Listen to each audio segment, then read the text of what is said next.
هر چقدر باشی عزیز ایام خارد میکنن. حواست جمع نه خمه کسی. من دیدم 2 تا اون تباس دادن، یکی اینجا واسده کرکر خنده دارن اینو مسخرش میکنن، نمیدونم چی به این داره میگذره، اونو کرکر خنده میگه گر لبی پر خنده داری با خود و با دیگران، عاقبت دست طبیعت اشبارت میکنن. حواست جمع باشه، عاقبت دست طبیعت اشبارت میکنن. من آقایون واسه پاکون زیاد سینه خیز رفتم، زیاد سگداری کردم، زیاد میگه تا سگ نشوی کوچه و بازار نگردی هرگز نشوی گرگ بیابان حقیقت. داره حقیقت 10 تا من پس گردن.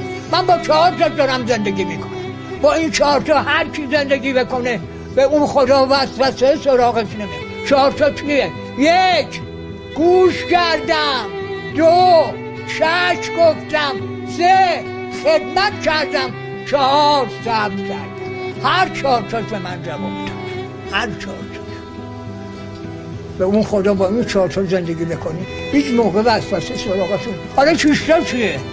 حالا موقع 6 تا سراغتون. حالا 6 تا چیه؟ حالا موقع 6 تا دادن. 1 دروغ نمیگم، چرا چی نمیگن دشمن خداست، میگن دروغگو دشمن خدا. 2 تهمت نمیزنم. 3 غیبت نمیکنم. کسی غیبت کسی رو کنه حال خوبه خودش داده، حال بده اون رو گرفته. 4 چشمم پاک، 5 دوربینام خاموشه، من صبح دوربینام دو خودمه، به هیچ که کاری ندارم. 6 قضاوت نمی کنم. 1 نفر میتونه قضاوت بکنه اونم خدا.